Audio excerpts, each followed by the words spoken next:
Well, hello, ladies and gentlemen. This is Eddie Marcus, one more time. Still here in Mississippi, making preparations to get out of here today, hopefully.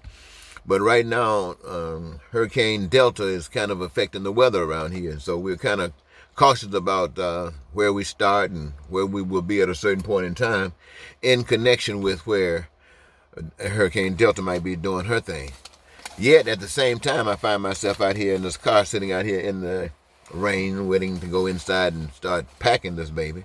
But I put some notes together because, when you're constantly watching stuff, you want to be aware of what's going on so that me, myself, can come back and talk to those who pay attention to what I say about how it's relative to their lives and its connection with the spirit world, not necessarily just where we are today.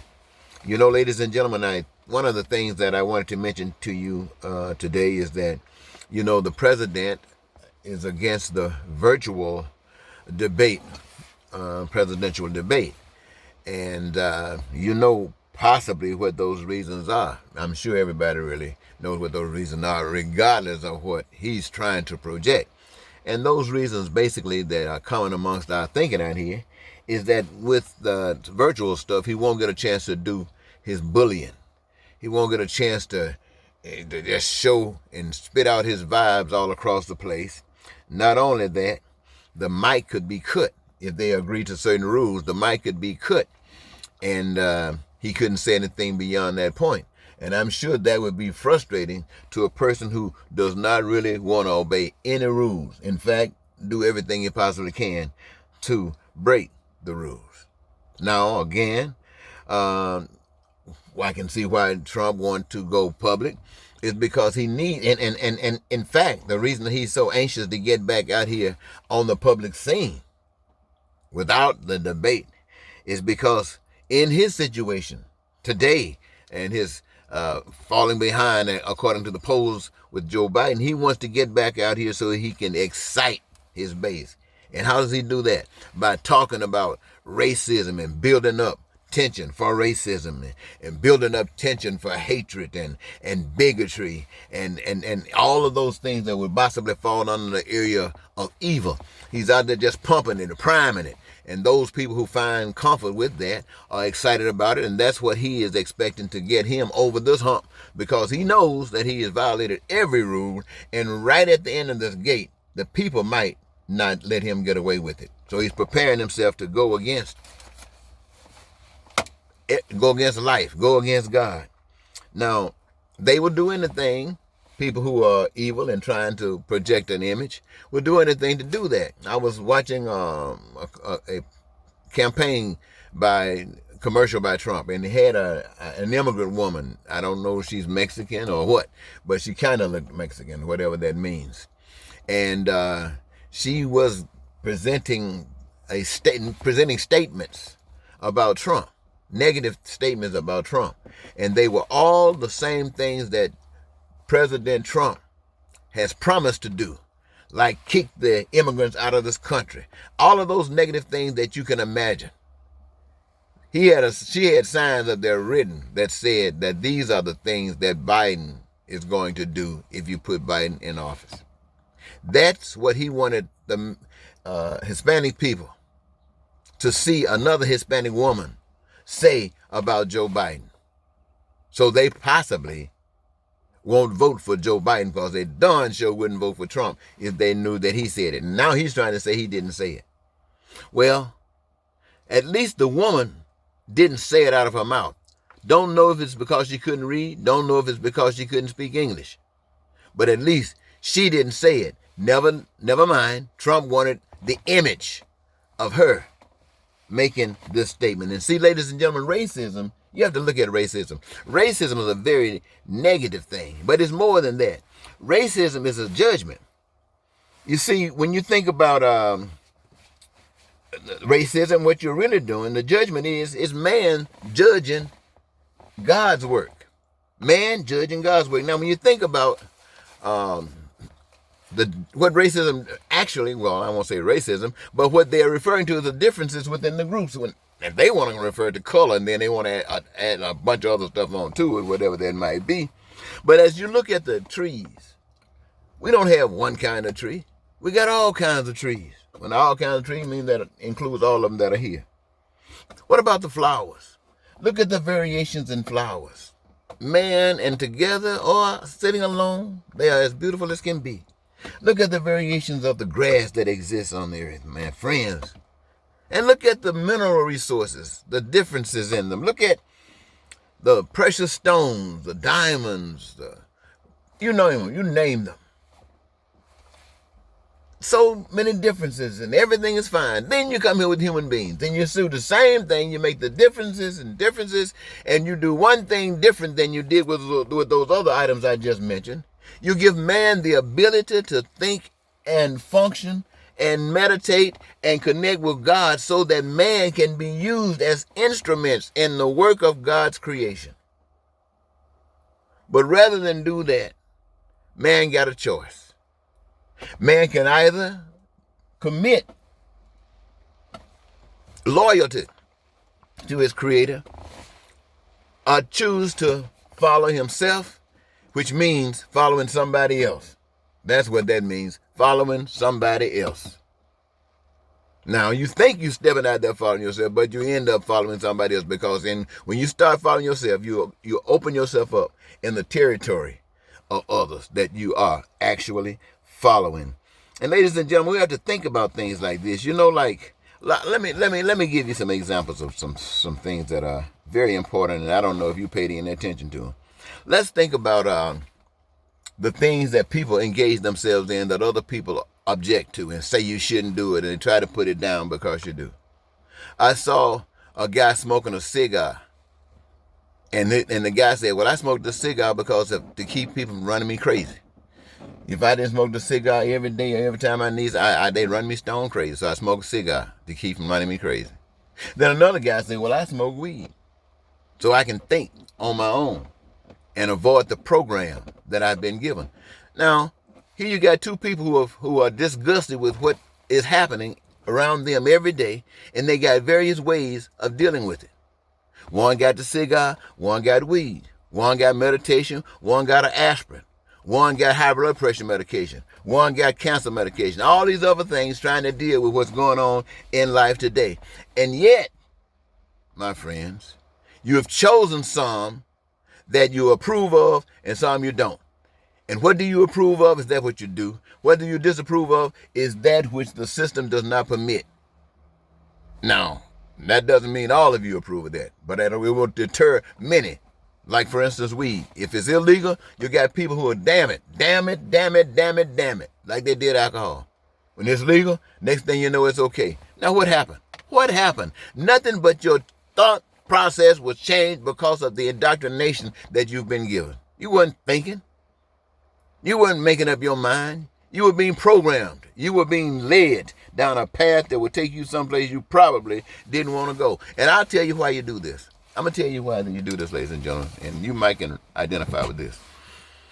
In God's world, the whole essence of life, the adrenaline that goes into life, the thing that makes life real and make it so precious and so dynamic, is love.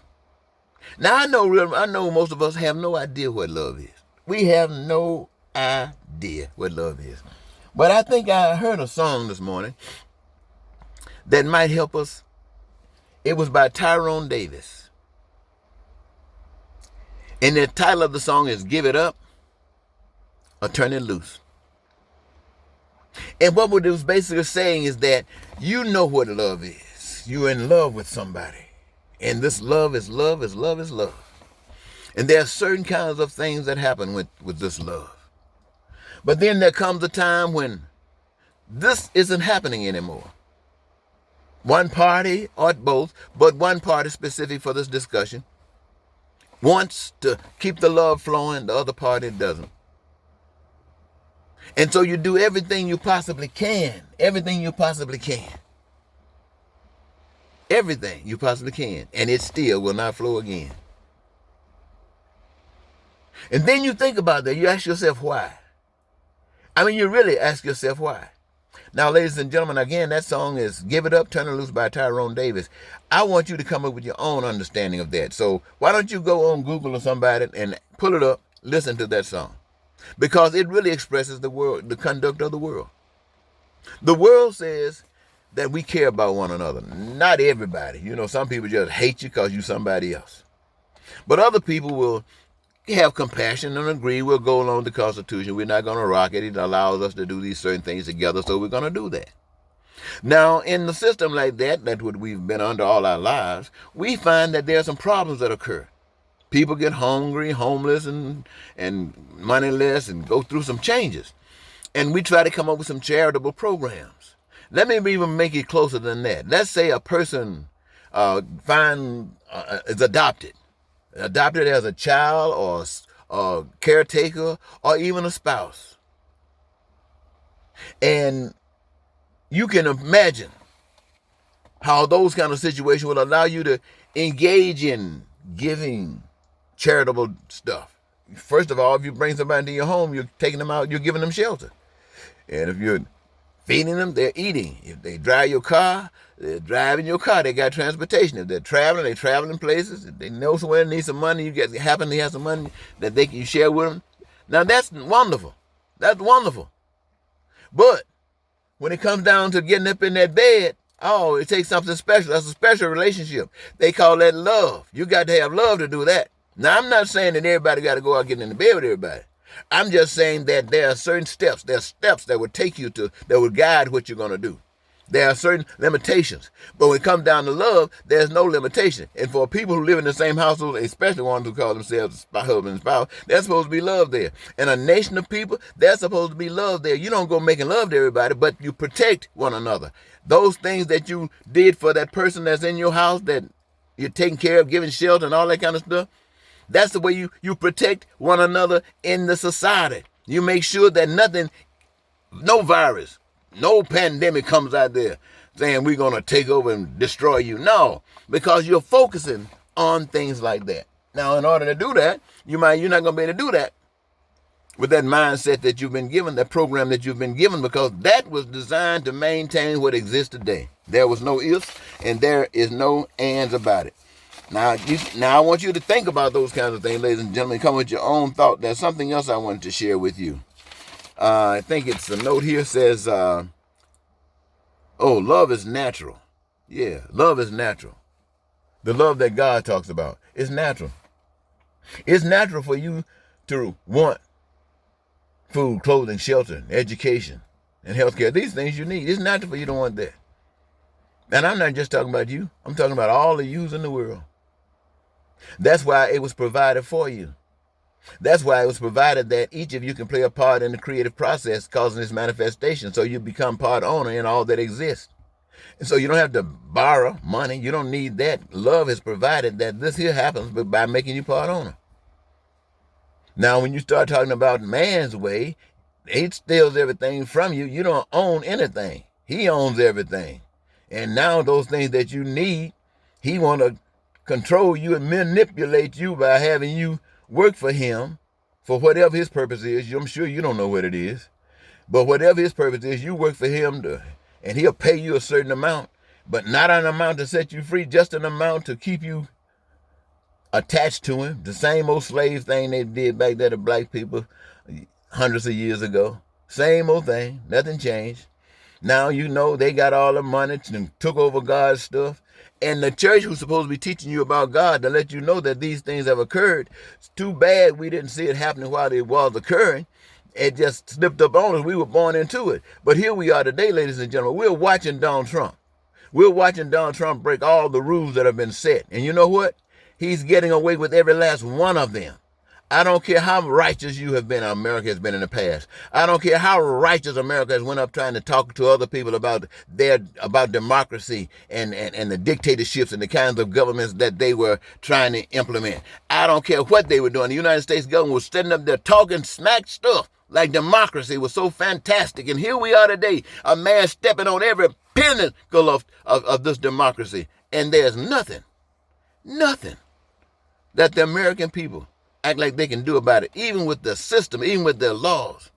They expected generals to protect us from this man, and generals failed because they were under this man's authority according to the Constitution. And none of them were connected to God enough to stand up and say, I'm going to do right, except a few of them, a few underdogs that stood up to do the right thing. And this evil one threw them out of their jobs. And the American people allowed it to happen. Allowed these people to be jobless because they stood up for what was right against the evil. And evil threw them out. Now they're out possibly going through some changes. Maybe second guessing whether they should have been honorable to truthfulness. Well, see, that's what I'm talking about, ladies and gentlemen. God demands that kind of love. The love that stands up and say, oh, holy Mr. Donald Trump, you told a lie. We don't trust you. We do not trust you. Why? Because you're a liar. Now, I don't care if the whole darn world say, we accept him. We love liars. You stand up. If the God of love, you say in the name of God and God's love for all of these people, for whatever their reasons are, I stand and tell you, this is not acceptable. You got to go. There's no liar. If you're not trustworthy, we can never serve us and mean it. Hell, that's what love is. But no, you can't love like that. You got the kind of love that somebody threatens you because you ain't got God to that degree. And next thing now, you're being obedient. They will allow you to contribute to the shelters, to the food shelves. They'll allow you to do that so you can think that you're serving God. They'll allow you to go to church every Sunday. They will allow you to pay your tithes and offerings. They'll allow you to pray and have all these ceremonial stuff that's going on. Why? Because it does nothing for God. It makes you feel good because they told you that this is what you're supposed to do. But it does nothing for God. How do I know it does nothing for God? Look around you. Look at the pain. Look at the suffering. That's what God is calling us to do. Get rid of that. Look at the people who are hurting. Get rid of that. People whose needs and wants and desires are denied. Make it stand up and make it true. Peace, prosperity, freedom, and joy of life and the fulfillment of a dream. Cause it to manifest. This hell that Donald Trump is talking about has got to go by the power of love of those who are led by the Spirit of God. And all that other stuff ain't nothing but crap. Today, all of the religion on the face of it ain't nothing but crap. And all you people who think you're lovers, let me tell you what you are. You are the ones that are doing stuff by obedience. You are doing what you're forced to do because you think that this is pleasing to God. The thing that take you, that's like the civil servant or any citizen who will take an oath because you've been convinced that patriotism is fantastic. You'll go out there, you don't know really what your government has done, but you said he got you thinking that you got to be patriotic and whatever he has done is legitimate. And he wants you to pick up a gun and go kill and demand that other folks listen. Go and kill and demand that other folks believe that this democracy right here that has no backbone is the greatest form of government on the face of the earth. He wants you to go kill and prove that this is to somebody else. And we can't even feed our vets when they come back home. We can't even give them housing and guarantee them education and health care without pain and suffering. We can't even do that after they've done this killing. After they come back with their heads and arms and other parts of the body just totally destroyed. We can't even take care of them. And when they come from another country, come here, I found out today, when they go and kill and come back here in America, if they commit a crime, a felony crime, they send them out of this country and not allowed back in until they die. What kind of world is this? And that ain't the problem, ladies and gentlemen. What kind of people are we? What kind of human beings are we? I know one thing. We sure are godless. I know that. God has proven that to me. And I'm standing before you or sitting before you or out here in this rain before you telling you that we are an ungodly nation and that spiritualness that you think you got ain't worth 5 cents. You think I'm lying? Go and ask the people on the street corner with a sign saying, help me. You think I'm lying? Go ask those people who's sleeping behind garbage cans in the snow time. You think I'm lying? You ask those people who can't feed their children. You think I'm lying? You ask those people who can't pay their rent. You think I'm lying? Let me tell you something. God is smart. You see all the stuff that's going around right now?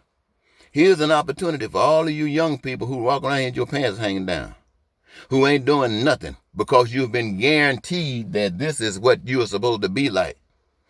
Listen to somebody. Listen, go smoke some weed and listen to God and stop listening to this rap. you will find out that when you start standing up for something, ladies and gentlemen, and all of you who need to stand up for something, well, that's all of us, you will find out that just by standing up for something, you will feel better. You'll become somebody. You become a reflection to your children, to your grandchildren. They become somebody because you were somebody. You show them what somebody is being like. Not only that, ladies and gentlemen, but you start standing up and protecting one another. You know how many people are dying? Over 500,000 people a year dying from just cancer alone. What about the heart attacks? What about this and what about that? They're dying. Things that we as people who God has given the ability to be able to come up with the cures and things that would eradicate these sicknesses and diseases that destroy us. But we are so caught up in this money-making thing to somebody trying to get some power, say there's somebody controlling this nation, controlling that nation, and we are nothing but garbage trash. And we're letting that stuff happen. And what happens? We end up getting old, some of us, and we become sick, and we can't even control ourselves, and we hurt, feeling more pain than you could ever imagine. We're crying out to God. God, help us, Lord, have mercy. Oh, Jesus, please help us. And there ain't no help coming. There ain't no doctor going to come to you and fix you up unless you got some money. And then when he comes, he's not going to fix you up with the stuff that truly fix you up, because if he did that, that would take away the money. Woo-wee. And you choose this over God? Today you out there debating whether you're going to vote for Trump, whether you're going to put guns and go kidnap governors and mayors and citizens that stand up to Trump, who speak the truth and righteousness. You're going to go get them and kidnap them and kill them? Wow, what kind of evilness did your parents raise?